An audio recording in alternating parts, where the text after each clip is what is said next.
Welcome to the Safeguarding and Child Protection briefing. This is for staff and volunteers involved with holiday activities and other out-of-school activities which are not Ofsted registered. First off, we will look at an overview of the session. Next slide, please, Elizabeth.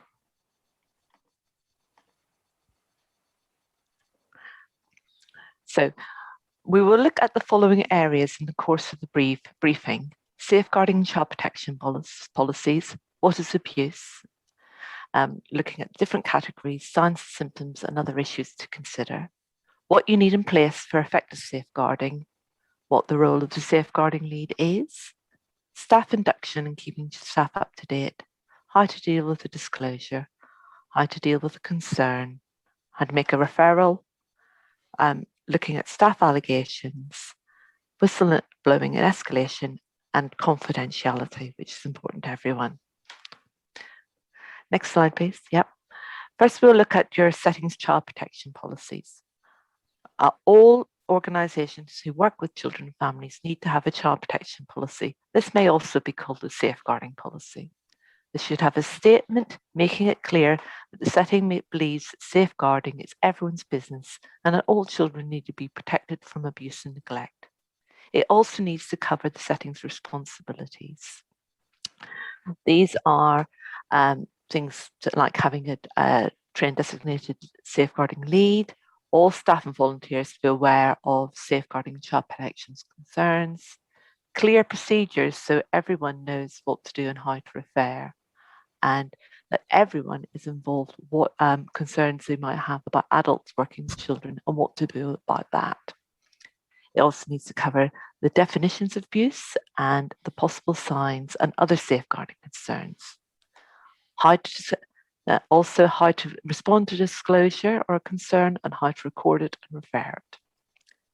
We're looking at the local referring arrangements and how to deal with concerns about adults who work with children and which may lead to staff allegations and working with the local authority designated officer.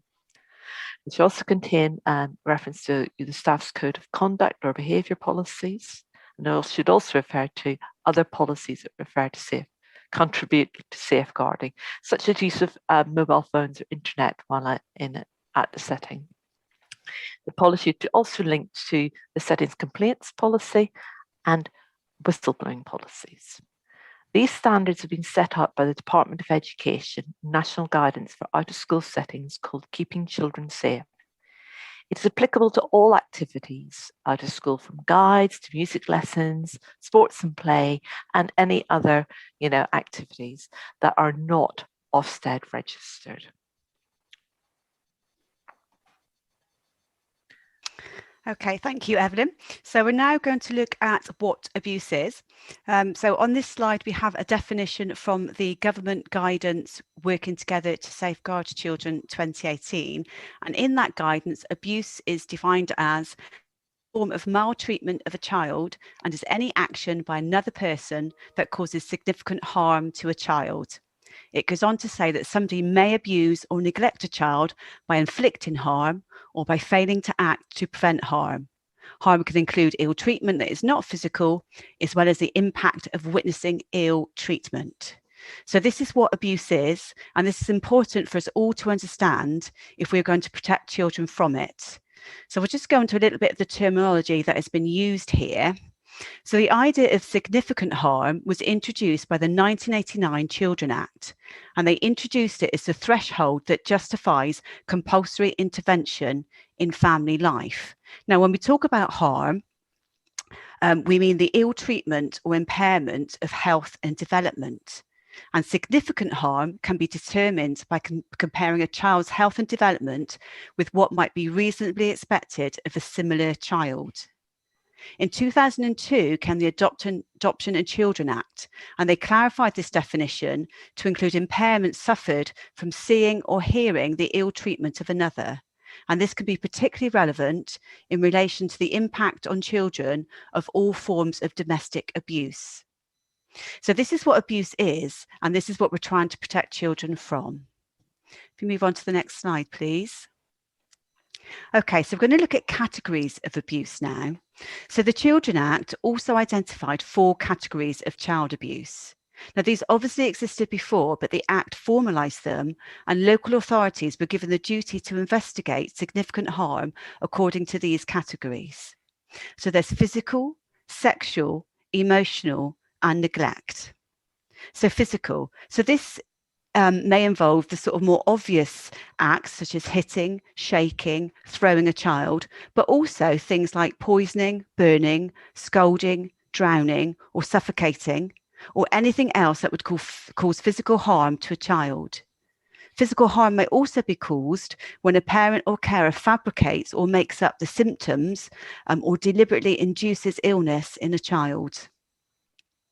Sexual abuse includes any act of physical sexual contact, but also non-contact activities, such as involving children in looking at sexual images or watching sexual activities, as well as grooming a child in preparation for abuse. Emotional abuse is the persistent emotional maltreatment of a child as to cause severe and persistent adverse effects on the child's emotional development. Now, some level of emotional abuse is involved in all types of maltreatment of a child, but emotional abuse may also occur on its own.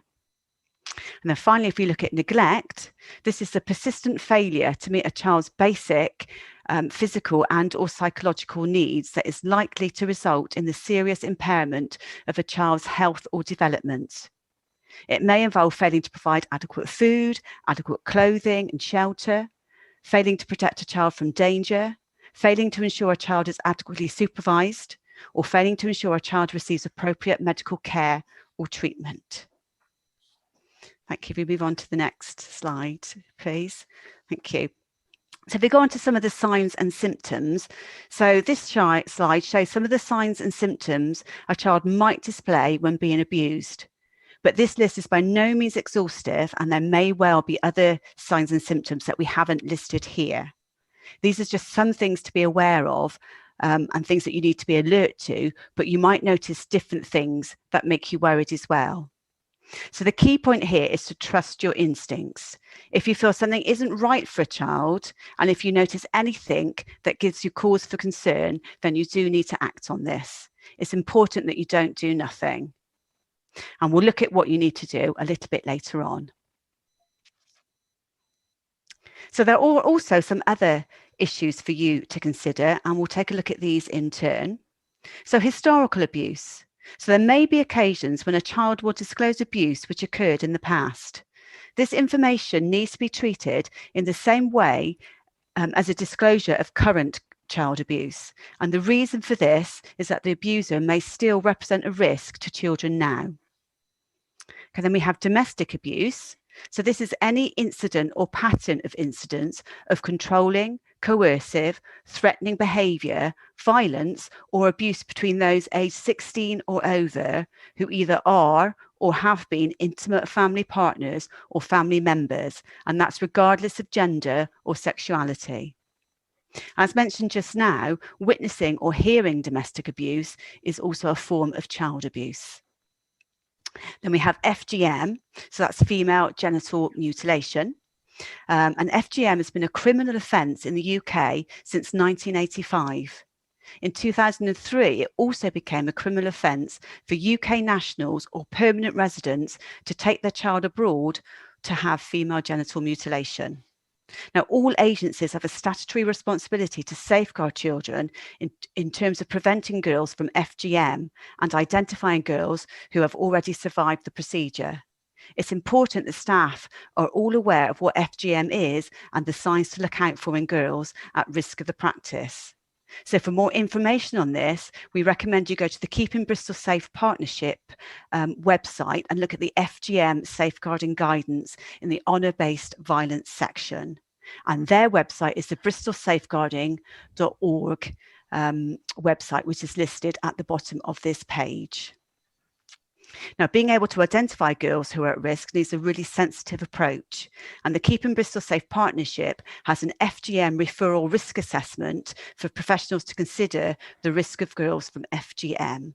And so that can again be found on their website, which is the bristolsafeguarding.org website listed here. Okay, so moving on to the prevent duty and radicalisation.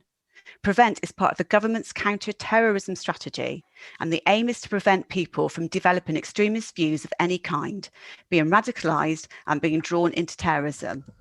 It is therefore essential that staff members are able to identify children who may be vulnerable to radicalisation and to know what to do when they are identified. Now, there is no single way of identifying someone, and as with managing other safeguarding risks, staff should be alert to changes in children's behaviour which could indicate they may be in need of help or protection. And any concerns can be referred to first response or to the police prevent team. And finally on this list, we have unexpected absences. So children not attending when they should can be a sign for a range of safeguarding possibilities. And so any unexpected and unknown absence should be followed up by contacting the family or other contacts that you have for the child as soon as possible. There may be a legitimate reason, in which case that's fine, but it could be a sign that something is wrong. If you can't get hold of anyone, it might be that you need to refer it on. So for more information on all of these issues, there are some websites that we've listed here. So we do recommend that if you have time, you do go and have a look and get some more information. So we have the NSPCC website, the Keeping Bristol Safe Partnership website, the Southwest Procedures Online website, BAVA, which is Bristol Against Violence and Abuse, and the NHS website. Okay, so this is a list of other issues that children might be exposed to or at risk of or are experiencing. It's important to be aware of all of these, but in terms of the risk to children at your setting, think about the ages of the children you're working with, the context around them, and the nature of the community that they are a part of, and whether there is anything that makes them particularly vulnerable in certain areas. You can then get more information on the specific issues that you think might apply. And again, good sources of information are the Keeping Bristol Safe Partnership website and the Southwest Child Protection Procedures website. Thank you. In addition to your settings child protection policy, there are a number of other additional policies and procedures that you need to have in place in order to run your setting safely to ensure the welfare of the children attending and to keep children safe within your organisation. Effective safeguarding requires a culture of vigilance and around children's welfare embedded through effective policies and procedures. Every policy and procedure you create should clearly state its aim and the purpose and who it applies to. Policies such as e-safety, policies and procedures will help you to mitigate risk and respond to concerns regarding online dangers. Having in place a clear policy that outlines the acceptable use of mobile phone cameras and other devices within your setting will help protect children and young people from harm by ensuring that the appropriate management and use of devices by all those who come into your setting. Other policies and procedures relating to safeguarding is your safer recruitment procedure, which includes the vetting of all staff and volunteers. Safe recruitment is central to the safeguarding of young children and young people. All organisations which employ staff or volunteers to work with children and young people have a duty to safeguard and promote their welfare. This includes ensuring that your organisation adopts safe recruitment and selection procedures which prevent unsuitable people from gaining access to children. Safe recruitment applies to all staff within your organisation, including staff and volunteers who do not have direct responsibility for children, but who will also have contact with children within the organisation. For example, those people who have access to confidential and sensitive information, such as receptionists and caretakers. Every step of the recruitment process is designed to help ensure that unsuitable people do not gain access to children, right the way through from advertising, the application form, references, interviews, and DBS checks. Your organisation should also have a whistleblowing policy. Whistleblowing is when someone raises a concern about a dangerous or illegal activity or any wrongdoing within your organisation. Raising a concern is known as blowing the whistle, and it is a vital process for identifying risks to people's safety. It's important to listen to workers who raise concerns, as it gives an opportunity to stop poor practice at an early stage before it becomes normalised and serious incidents take place. Creating a culture of safety is important to keep children and young people from harm.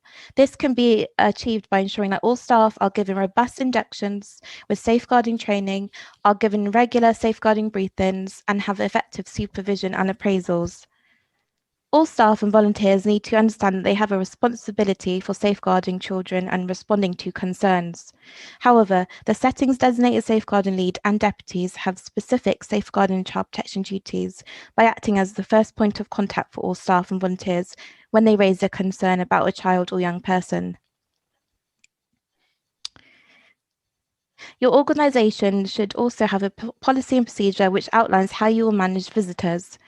And when someone visits your setting, you should carry out checks such as identification, logging their name, their organisation, who they are visiting, and time of arrival and departure. Your procedure should also outline how visitors are accompanied around your setting. Moving on, other ways to create a safeguarding culture within your organisation. Professional curiosity is the capacity and communication skill to explore and understand what is happening within a family, rather than making assumptions or accepting things at face value. Staff and volunteers need to maintain an open stance of professional curiosity or inquiring deeper, and understanding their own responsibility and knowing how to take action and when.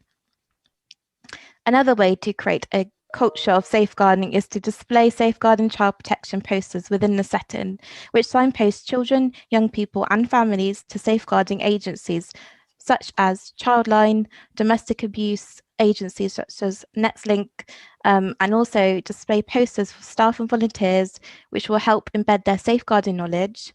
For example, displaying contact numbers for first response families in focus.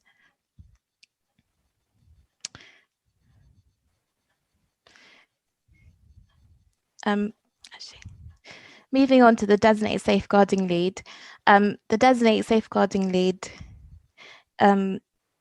every organisation needs to appoint a designated safeguarding lead, who is someone who takes the lead for safeguarding child protection. We refer to them as the designated safeguarding lead or the DSL.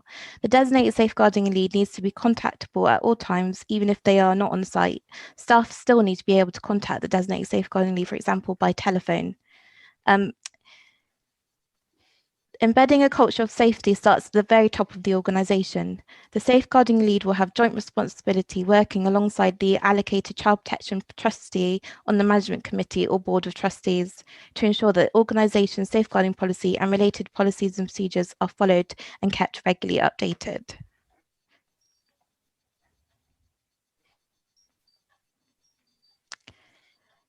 Moving on to dealing with the disclosure, I'll hand you over to Evelyn. Hello, thank you. When dealing with disclosure, there's a number of things that we need to bear in mind. And the first one is to think about the child who might be experiencing or suffer abuse or neglect. They may have barriers to telling you about the harm. These may include feeling that they will not be believed, feeling ashamed or worthless, not wanting to get into trouble. They may not know that they're being abused. They may still care for their abuser, or they may not want to tell because they're protecting somebody else. Quite often, research tells us that children who have been abused feel that they've been telling through their behaviours or actions. So when a child does come to tell us something about a concern, it's really important that we react well and professionally. So to make this go as positively as possible. Mm-hmm. So here are some do's and don'ts when a child does come to tell you about abuse. The first one is to listen, really listen to what the child is saying. Many children do not get listened to, and it can be really, really important to really concentrate on what they're saying. Please don't avoid listening to a child when they're telling you something important, though that may be that your brain might want to tell you to avoid that. Please stay calm, because even if what they're telling you is quite shocking or upsetting, because they trust you. There's some reason why they're going to tell you, and they want you to react in a calm way. Because if you one they don't hear is if you show panic or shock, they might feel that they don't want to upset you, so they may stop telling you what they were going to say. Do reassure the child that they're right to tell, and that it's not right that children are being harmed. So reassure them in whatever way you can. Please don't dismiss what they're saying, even if what they're saying seems unlikely. Sometimes they say things that sound quite extreme, but there may well be a kernel of truth in what they're saying, even if it isn't exactly what they have said. To try and keep things confidential, take the child to one side of where they're telling where you are, and please, because you want to try and keep things confidential, but you don't want to take them completely away from the group or the setting where you are, because they obviously feel comfortable there. But at the same time, please don't discuss the issue in front of everyone. So taking a child to one side to find a semi-private space would be suitable. Please do ask open questions, and think about what an open question is. An open question is one where the child has to explain and tell you what's going on. So questions like, what happened? Can you tell me more? Can you explain? So on the other side of that is, please don't ask leading questions. These are questions where the child can answer yes or no to what you say. So for example, did your mum hit you? The child may then just say yes or no, and that may not be what happened at all, because they may want to please you as an adult. But even if that was the case, if this is a serious incident and it ends up in court, lawyers can sort of question and throw things out, because an adult was seen to be leading a child into making a disclosure of abuse or harm. Please do believe what the child say.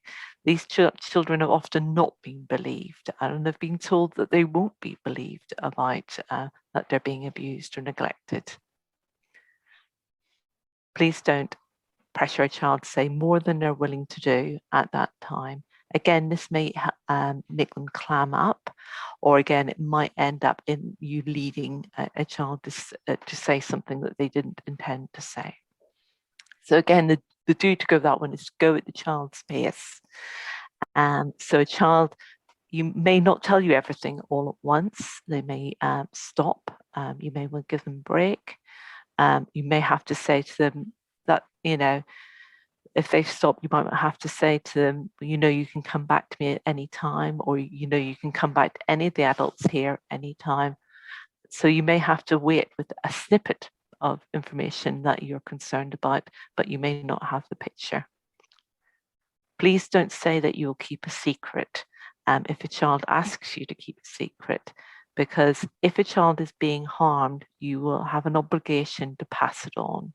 So if you say you'll keep a secret and the child is being harmed, you would be breaking the promise that you give them. So therefore you would lose their trust. It's much better to be clear about what you can and cannot do. Please don't ask them to repeat the disclosure for another person. This links back to being believed, because if people are asked to repeat things several times, one of the messages that a child will get is that you don't really believe what they've said. Do explain to them what the next steps are going to be. Please consider the age and the understanding of the child whenever you're doing this, because depending on their maturity, they may want to be actively involved with the process, or at least certainly understand what's going to happen. And then please do report the disclosure to your designated safeguarding lead, and to take action. and please don't do nothing. Some people make records of reports and then don't actually take any action, or they don't actually make the reports in the first place. It's really important when a child trusts you with that disclosure that they've been being harmed, that you act on it, even though it can feel difficult. It's a difficult thing to hear. But that child has trusted you to help them. After disclosure, make a record as soon as possible. Please include and use the child's words that they actually said, record the date, the time and the place where it happened, and if possible, any witnesses to what the child had said. Okay, can we move to the next slide? Okay, so dealing with disclosures and concerns. I think you've heard me use the word concerns before, and as well as the child telling you directly about a harm, it may be that a child doesn't tell you directly about harm, but you may have observed changes in their behaviour, their emotional presentation or well-being that make you concerned. This usually happens over time and should be acted upon, even if it is just to find out a bit more about what is going on for that child. Whether it's a direct disclosure or a building concern, it is important to respond. So act and report and discuss the disclosure and concern with your designated safeguarding lead. And this is why they need to be available at all times, whether they're on site or whether they're contactable by phone. And you may decide after that discussion, there are different things that you need to do. You may decide to keep an eye on the situation. You may decide to take action to support the child within your organisation, or you may decide to make a referral. In all these cases, it's important to record this on the appropriate form. So it could be a disclosure of concern form, an existing injury form, or body map form. And again, identify any actions. Then decide who's the best or most appropriate person to speak to the parent and carer about the concern or disclosure and what is being recorded. This depends on the severity of the concern. Don't talk to the parent if it would put the child at risk of significant harm or if you suspect sexual abuse. But in most situations, it is appropriate to talk to the parent because they will be part of any plan to improve things for the child.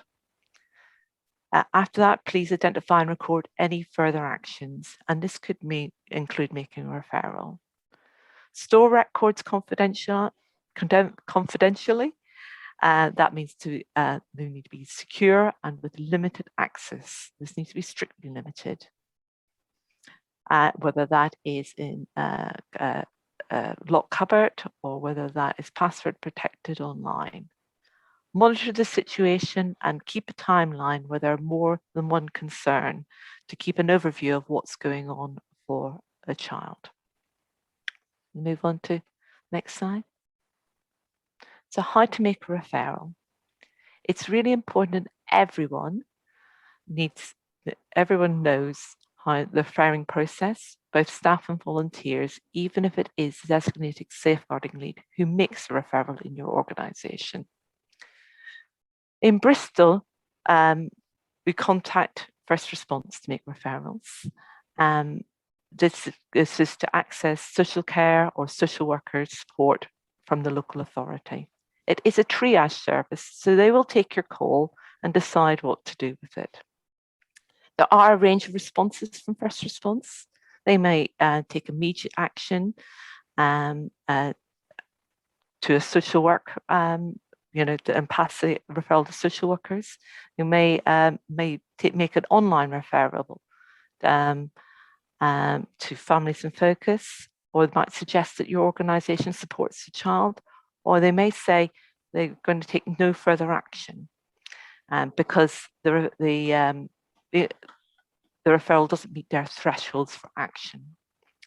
The quality of the information gathered by your organisation in advance of the call is important, because if first response do not have enough information, it is likely they will take no further action.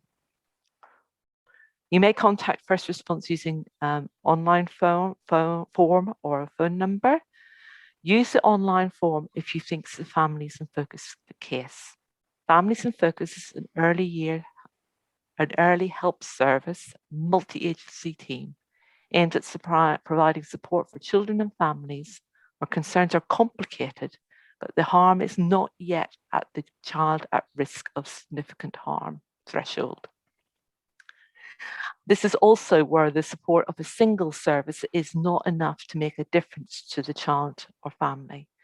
If you make an online referral, you expect a response within about 10 days. Use the first response phone number if it's an urgent child protection issue, that is child at risk of significant harm. If they agree with your assessment, they will pass on the case on to social workers within 1 working day. Phone the police if it's an emergency or if a criminal act has taken place. You may also need to phone an ambulance if a child needs medical care. Please note, first response operates Monday to Friday during office hours. Outside of that time, there's an emergency duty team or contact the police. First response will not offer advice in your case. You can have a professional discussion about your concern with your local Families in Focus team, but please anonymise the discussion about that child or family. Your organisation will be treated as a professional referrer, even if it is run by volunteers. So any referral that you make will not be anonymous. It's also important to remember over the summer months, you may be the only people to see these children. So please do not assume that somebody else will take action. Okay, moving on. Thank you, Evelyn. I'm now going to talk about staff allegations. So Working Together to Safeguard Children 2018 says that organisations should have clear policies in line with those from the Safeguard Partners or the local Safeguarding Children's Board. The name is now being changed to the Safeguarding Partners for dealing with allegations against people who work with children. Such policies should make a clear distinction between an allegation, a concern about the quality of care or practice, or a complaint. So just to be clear, if a parent has a concern about the quality of care, about the food that's being served at the setting, about anything that is concerning the day-to-day care of that child, that needs to be raised with the setting and dealt with them direct. If the allegation is against a member of staff, then that needs to be dealt with the LADO, who I'll talk about in further detail in a moment. But an allegation may relate to a person who works with children who has behaved in a way that has harmed a child or may have harmed a child, possibly committed a criminal offence against or related to a child, behaved towards a child or children in a way that indicates they may pose a risk of harm to children, and behaved or may have behaved in a way that indicates they may not be suitable to work with children. So you need to be really clear that these are the 4 categories that an allegation would fall under. So if it is around a criminal offence, then that will be decided by the LADO, who will tell you if it meets the threshold. Can we move on to the next slide, please? So if you have an allegation against a member of staff, a referral must be made to the LADO, which is the local authority designated safeguarding officer. So that is the person who has responsibility for dealing with all staff allegations, whether in childcare or also around care homes or special educational needs within 1 working day. So as soon as an allegation is made, we would suggest that you contact the LADO. You can do this by email. There is a form that you can use. You can telephone, and then the LADO or somebody within that team will pick up your inquiry. So the numbers are on the slide and the email address is on this slide. One thing that you need to be really clear about is that until you've spoken to the LADO, you don't start an investigation. So whilst your instinct might be to try and investigate straight away, you need to wait until you've spoken to the LADO, because she will tell you if the allegation reaches the criminal threshold, in which case it would be that the police would undertake an investigation in conjunction with the LADO. And whilst you would need at some point to investigate yourselves, you would do that as an internal thing. But if it does meet the threshold, then the LADO and the police will deal with that, and you will be involved probably in some form of strategy meeting. We just need to be really clear that the knee-jerk reaction is not to start an investigation straight away. You need to speak to the LADO. If she's not available, then she sits within the child protection team in Bristol, and somebody else is generally available to take your telephone call. Can we move on to the next one, please? We're just going to look at whistleblowing and escalation. We touched on this briefly previously. So if in a setting, as an employee, you are concerned about how a child protection issue is being handled, or if you think the organisation is putting children at risk, and you raise it and you feel that it's not being dealt with in a professional way, and also not being progressed, then as a setting, all settings should have their own whistleblowing policy, which tells you the procedure that you can follow. Now, within that policy, there should be the contact details for the NSPCC whistleblowing advice line. This is an advice line set up by the NSPCC where childcare workers can raise concerns about any practice within their setting that they feel would put children at risk of harm. There is also an Ofsted whistleblowing hotline, which again you can use to raise a concern. There's also the whistleblowing charity Protect. Now, these are not specifically for childcare. They are for any employees who have concerns about things not being dealt with properly, and so they can use that helpline as well. There is also within the Keeping Bristol Safe partnership, there is an escalation procedure which you could use to report concerns within your setting. So if you feel that the organisation that you are employed by or volunteer for are not following child protection procedures, then you have various ways of raising your concern. Over the last few years, we've seen an increased use of the NSPCC whistleblowing advice line. And what would happen is you would raise your concern.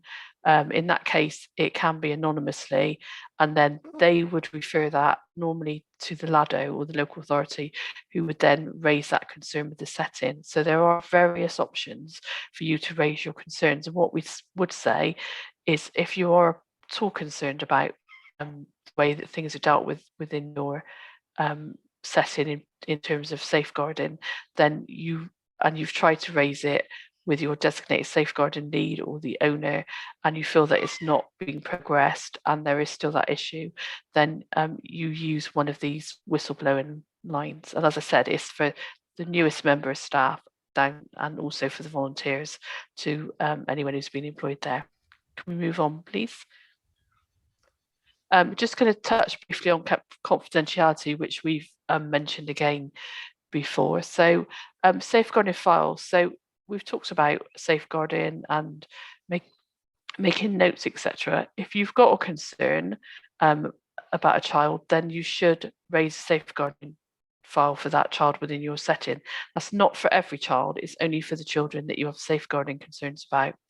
That file should be stored confidentially. Only people who need to see what's in that file should have access to it. It may be that, as we've mentioned previously, you keep it password protected on your data, or you have a file that's locked in a drawer. You need to be really clear who needs to look at those records, and only share records with the relevant people. Safeguarding files should not be something that are generally talked about within the setting. In terms of multi-agency working, we've just talked about if you need to make a referral. So just to be clear that these files need to be concise, they need to be factual. And also, if you've got concerns about a child, then you need to be revisiting those files to see if any patterns are emerging or if there's any other further action that you need to take. Bearing in mind that you're not always going to be the person in the setting who are making entries to that file. So you need to have a process in place so that you are revisiting them and taking notes of any escalation. Thank you, Julie. So for more information, you can visit the Bristol Safe Partnership, and there are a range of policies and procedures on the Keeping Bristol Safe Partnership website, which you can read as a setting and organisation. There's also a range of different safeguarding agencies that you can contact as well. As an organisation, it's really important to build links with the community and other professionals such as your community police officer, Families in Focus and your local children's centres, as well as working in partnership with other professionals, for example, the child's school, to share concerns. So on the Keeping Bristol Safe Partnership website, you can find a list of safeguarding agencies and also policies and procedures. And also on the South West Child Protection Procedures website, there are a range of policies relating to different safeguarding topics that you can read through as a staff team. The government has also produced national guidance for out-of-school setting providers, which gives a range of different safeguarding advice and guidance that you can use, which is really helpful, and we recommend that all out-of-school providers have a look at this document. BAND have developed a safeguarding workbook for out-of-school providers that you are welcome to use. As an organisation, it's really important to work in a multi-agency capacity, as Julie has said before. And when a young person or child attends your organisation, it's important to gather information about the family and the other professionals involved so that multi-agency working can take place. So our forms can help you do that. And also, if you would like to receive a copy of our sample child protection policy and procedure, please email admin@bandltd.org.uk. And if you have any questions about this presentation or you'd like more information around safeguarding and child protection, please get in touch with us. Thank you.